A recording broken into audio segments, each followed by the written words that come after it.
Thanks for joining us once again for Greensboro Glimpses. On this program, we're going to be taking a look at an organization that's been around since 1991, but may not be as well known as some other organizations who have been here that long or less. That is the Beloved Institute. And I'm very happy to have as my guest on this program. I guess we call them the co-directors, although they have little different titles. The Beloved Community Center is directed by the Reverend Nelson Johnson, who is the executive director, and his wife Joyce, who is co-director, but also director of what you call the Jubilee Institute, which is a part of the Beloved Community Center. And we're very happy to have both of you on the program. Thank you. I should start. Thank you very much. I should start by pointing out that I believe both of you were the recent winners of the 2012 A&T Human Rights Medal. Is that correct? Yeah. That's correct. And certainly want to congratulate you on that. That's a very significant honor for you. Thank you so much. Oh, you bet. So let's talk a little bit about the Beloved Community Center. Tell us, first of all, what you do. What's the center all about? Well, we're a social change advocacy organization, and we name our work community building. And this grows from our embracing of Dr. King's concept of the beloved community. And in that work, we tend to focus on the most marginalized, those who are doing the worst, and we try to do the work with them in such a way that it is empowering, that it affirms their dignity and their worth. But we also try to do it in such a way that it ultimately redounds or benefits the whole. In other words, we see our society as kind of you against me, or me against you, or this group against that group, and that's been the long journey of human history. Overcoming that was what King was trying to do, and it's what we're trying to do. So homeless hospitality, work in neighborhoods, attempting to get those neighborhoods to work together for their own mutual benefit, standing with people who feel that they have been mistreated by the institutions of power, doing it in such a way that we would want those institutions to be better. And so that's a little bit of a flavor of the work that we do. And a little later on, we'll be happy to go through more of the details of the projects themselves. Okay, yeah, we certainly do want to do that. And I introduced you as the director of the Jubilee Institute, which is a part of that. Tell us about the Jubilee Institute and exactly what that is. Yes, be happy to. The Jubilee Institute is basically the administrative and training arm of the Beloved Community Center. As Nelson indicated, we are a multifaceted community-based organization. But you know, you always need to have a little bit of glue in there to hold the pieces together, and that's the role that I play in terms of some of the administrative management part, as well as the training. And when I say training, so much of being good citizens is knowing how to do it, knowing what the issues are, knowing what is are the things that are most impacted to you, your family, your neighbors. So we do a lot of community-based training, particularly among young people here in the community. I was interested in your background. We were talking a little bit before the program. You have a degree in anthropology from Duke, and you were telling me how anthropology relates directly to what you're doing now. It does. I started out in the 60s at Duke University, really in pre-med, and still have a heart for the health of our community. But along the way, I realized that unless some of the social, political circumstances are not addressed, particularly those related to equality, that no matter how good the health system is, everyone would not have access. So that led me into public health and the anthropology of it, like the social structures, the relationships between people. So I see what I'm doing now as a continuation of that. Now, you all have been with this from the inception since 1991, is that correct? Yes, we were founding members. Right. What was it that led you to found this organization? What need did you see, or what was the impetus for starting this in Greensboro? Well, let me identify the initiators of it. With three ministers, three pastors, Barbara Duay, who was on the ministerial staff at First Presbyterian Church, Reverend Z. Holler, who was the pastor at the Church of the Covenant here in Greensboro. And I was a part of the ministerial staff of Shiloh Baptist Church at the time. We spent a lot of time together talking about what is the character and quality of the social change that we think would be most helpful, and allow me to use this term, to humanity, in the broadest sense of the term. That took us into an exploration of the different movements that I've been a part of, but also to take a look at history. And in our country, we saw that the beautiful work that Dr. Martin Luther King was doing, which combined some things. One was the courage to stand with the least, the lost, the lame, the most abused. And second, the wisdom to try to do it in such a way that invited everyone to come up to their higher selves, in the belief that we were really meant to be a great society. We were meant to be in harmony with each other. But we have a whole history to overcome.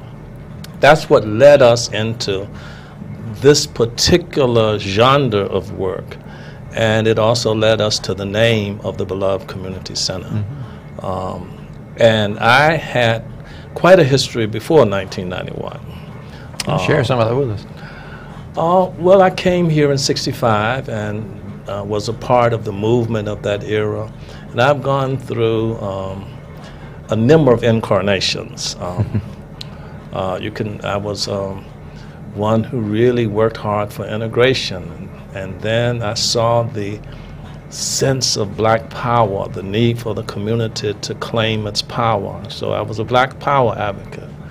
And then I met people from Africa, and we actually linked up, and I became a Pan-Africanist. I studied the economic structure, and I saw the value of Marxism. But after the tragic events of 1979, I really reached a place in my life that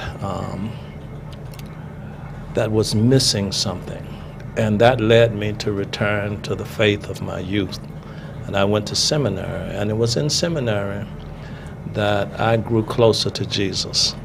And in there, I wanted to embrace, I didn't want to give up social change, but I wanted to embrace it in a way that held the promise and hope that would transform the society for good for everyone. And that's what we've been trying to do. That's what I've been trying to do. And that's a little of the history that I bring. So I wanted to live beyond my past and to live in a future that had hope and promise for everyone. Well, I think much of what you just described is very much what Jesus was all about. I mean, that's a big part of his ministry was bringing about the kind of change that was needed. Now, you normally think of a community center, let me put it this way, as a place where people come and play games and hang out and recreate and things like that. It sounds to me like your community center is much, much more than that. You're really almost an advocacy organization, aren't you? Yeah, though some of that happens too. Does it? Really, do you have members? We have members through something called the Beloved Network. But basically, our view is that we are a center for a beloved community for Greensboro. And actually people even come from around the country to our place.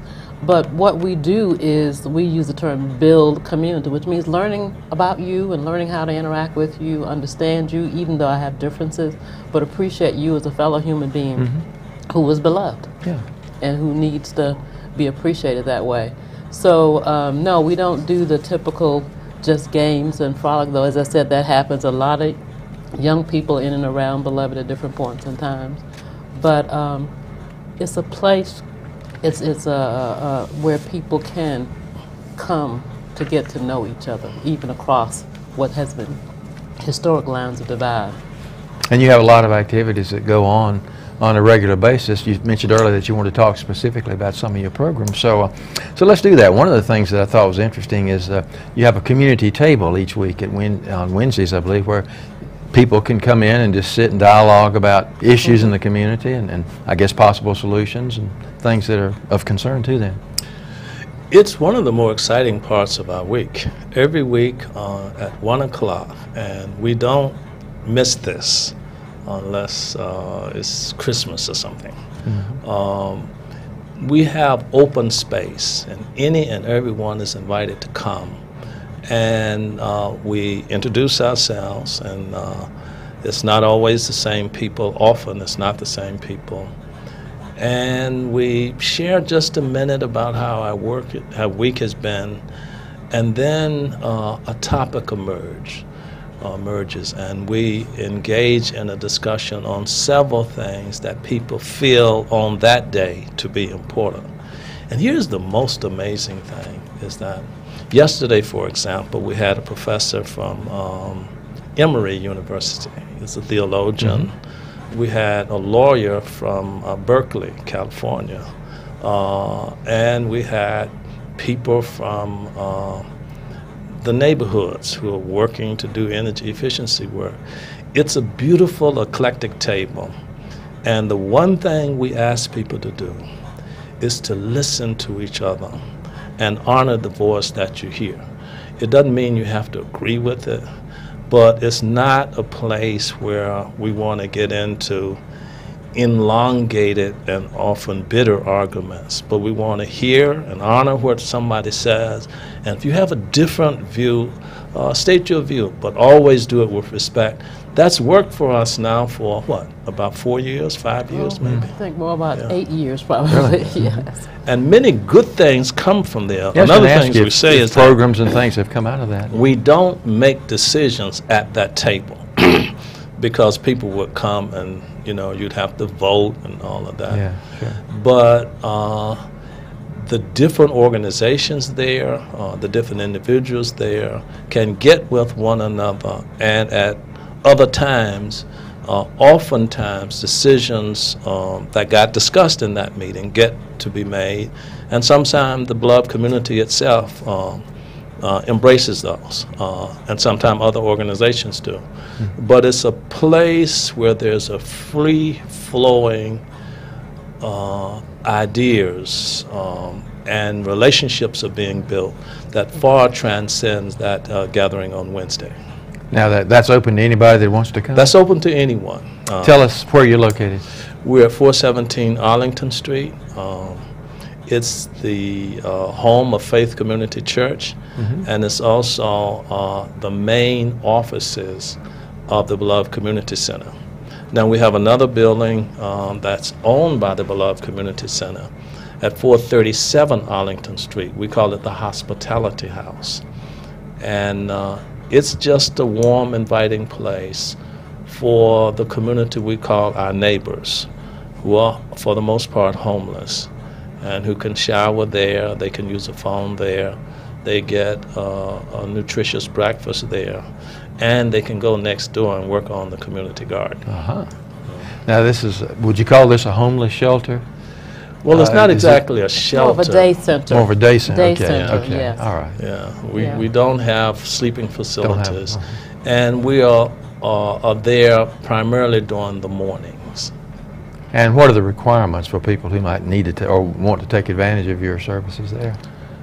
There are no requirements other than to come and be respectful while you're there, which means knowing on a daily basis. I understand now over 200 people come through Monday, Tuesday, Thursday, and Friday for a meal.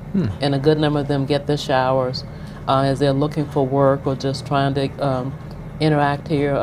They get access to getting legitimate ID cards if they have a relationship with the people at our center, which is very important, as you know, for getting your benefits and having an address to get that type of thing. But the main thing you asked about whether it's a shelter, again, it's relationships.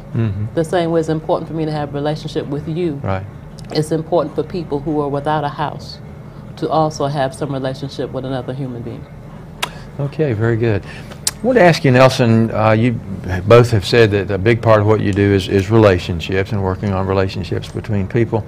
You have a quote on your website, something you said, and you've been quoted in other places, as saying that Greensboro is at the tipping point. And I assume you meant in relations, race relations, relationships with each other. Tell us a little bit about what you meant by that statement. You know, I've been here since 1965, and I've seen a lot in Greensboro. A lot has happened. We've had a lot of groups impact Greensboro and similar groups that try to promote healing and economic advancement. And I think that the city has gone through some experiences in social relationships. I think it has gone through experiences in terms of its economic trajectory. It's no longer, you know, the seat of manufacturing for textiles. And it actually has to find where it's going in the future.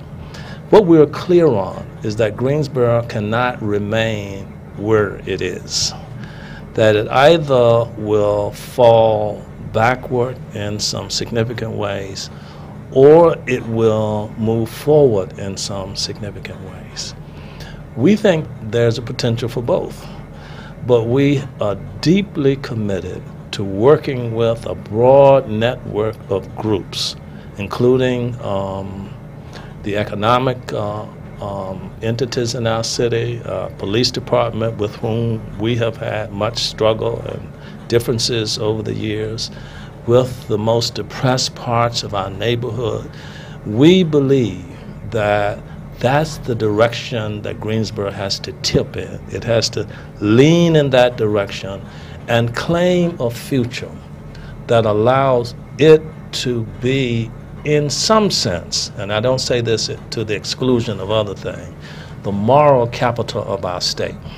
Raleigh obviously makes the claim to be the political capital. Charlotte is the financial capital. Fayetteville is the military capital.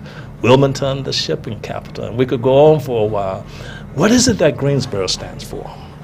And I believe that Greensboro at this time is in a position to actually lead our state in a way that it can bring its gifts together, all of them, and all of its people and all of its sectors, to build an outstanding community that it doesn't have to name the moral capital, but I believe other people will see that and say, this is a beautiful place and we want to be a part of it. You can't do that, though, without the courage to face our past so that our past is not our future. Do you see we still have a problem facing our past? A big one, yeah, we do. And it's not just Greensboro. Right. It's part of human culture, I think. I think some places are a little bit more, how can I say, affected by it than others. But the long journey of human history is really humans being against each other. The greatest enemy of humanity is other humans. More people are killed, not by snakes and alligators and lions or even hurricanes or volcanoes. It's by other people. And actually, we are in a bit of denial about that on the one hand, and in celebration about it on the other. You know, our wars and all of that. We believe that history is pushing us to a point that we need to actually face that in its cosmic dimensions as well as in its local manifestations. Out of that is are the seeds, really, of the society I think Dr. King was working for. I believe is represented in the great life, the death and resurrection of Jesus. I see it in Gandhi. Why not Greensboro? Well, we certainly have a legacy, the home of the civil rights movement, the beginnings here. We certainly should capitalize on that legacy. All of that is right there for us. Yeah, yeah. Right there for us. Absolutely. And we don't need to trifle it away or take it out of its context. But we need to build on it in a creative way. And, you know, we often talk about this at our Wednesday table. We, you know, are working in neighborhoods. We think that we've got to create ways in which a huge part of the marginalized population can be brought more fruitfully into the productive dimensions of the economy itself. We just can't keep warehousing people in homeless shelters and people feeling the emptiness such that they are attracted to drugs and we turn on each other. No, we've got to have a real good conversation that's tied to vision about how we change all of that. That is what beloved community means at its core. Mm-hmm. Joyce, do you see any new programs coming along that might help toward this goal? Well, we are constantly working to shift around. One thing I see is almost an onslaught of young people, which is as seniors. It is encouraging to us. So what I see coming from the high schools, as well as what I see coming from the college campuses around questions of economic justice, around, of course, educational access, and of course around the question about how young people, particularly those who are black and brown, interact with the police and the whole concern. Okay, now explain to us that term, black and brown. Exactly what does black that and refer brown to? is just sort of a euphemism for speaking of those of us who are of color, who are either of African descent or Latino descent. Of course, there's a lot of blending here and there. Sure. And as you know, our population is shifting a lot, which I think is good. There's more diversity in Greensboro now than ever before. But just like those of us who've been here for a while, those of us who are just getting here with each other have got to have deep, positive relationships with each other. Absolutely. We won't have time to get into all of them, but that graphic that our viewers see on their screen now shows the different programs of the Beloved Community Center. And unfortunately, we won't have time to get into too many of them. I may have to have you back so that we can cover some more of these things. Too. But I did want to ask you this. People that have an interest and a concern about these things, how can they get involved? What do they need to do to be a part of the Beloved Community Center? Well, the best way is just pick up the phone and call.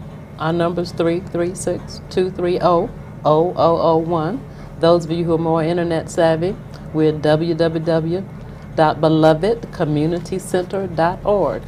And we have blogs, all that type of thing, whatever kind of way. Just call, and we'd love to interact with you. And always, you're welcome on Wednesday between 1 and 3 to stop by 417 Arlington Street. About how many people do you normally have at that round table? About 20 to 30. Yeah, from 15 to 30 on any given day. Good. Yeah. Well, maybe we can help get the word out and get more people interested and Yeah. get more people involved. Yeah. And there are spin-offs from that. If you want to do work in neighborhoods, we're working in several neighborhoods to help the neighborhoods come together, develop projects. If you want to do gardening, we think that gardening is a beautiful thing that can happen in many different places. We have our own garden, and we work there. Our homeless neighbors help us with that. If you want to get in a discussion about how to promote greater accountability and professionalism among our police department, that's part of a discussion. So that graphic will show a range of activities. So it's not just a discussion. A discussion is necessary but not sufficient. We have to allow the spirit of that discussion to get in our feet and in our heart and in our hands so that we can do that work. Got just a couple of minutes left, but I did want to ask you, sounds like you're doing an awful lot of positive things. Now, I'm sure you both are well aware that historically you and the center have been associated with some very controversial things. How do you respond to people who say that, well, you're only interested in controversy and you're only interested in controversial things? Well, let me say it this way. 3 of the most controversial people I know, one is Jesus of Nazareth, Okay. 2 is Martin Luther King, 3 is Mahatma Gandhi. I would invite people to think about why certain people are controversial. So the issue, in my estimation, is not the controversy, but what is it that's underneath that actually people are differing over. Let me quickly acknowledge that if I could replay my life, I would do some things differently. But let me tell you what I would not do differently. I would not engage the issues that relates to the welfare of the most marginalized and the poor. And by the way, that's what I've done all of my life. Mm-hmm. Any issue that comes up that's controversial is ultimately going to lead you back to that. And I invite people to come, let's have a discussion about those kinds of things. And I think there's a way in which controversy can be the door that allow us to see something in a way different from the way that we're used to seeing it. That's been my experience. And I'd be glad to disagree with myself and have done so on numerous occasions. Are you encouraged? Do you see things getting better? I see the potential for things getting better. The tipping point thing that we raised means that you're right there teetering, and you can go backward or you can go forward. But I think what is different is the space to stay where we are has gotten very narrow. Mm-hmm. And that actually forms what we call the tipping point. Very, very interesting. I wish we had more time to continue this discussion. As I say, we'll have to have you back on another program. But I want to thank both of you, Reverend Nelson Johnson and his wife, Joyce Johnson, the directors of the beloved Community Center. Thanks so much for being with us and sharing this very interesting look at some of the work that you're doing. Thanks you so very much. You bet. We appreciate it. We appreciate you being with us. And as always, we thank you for watching our program.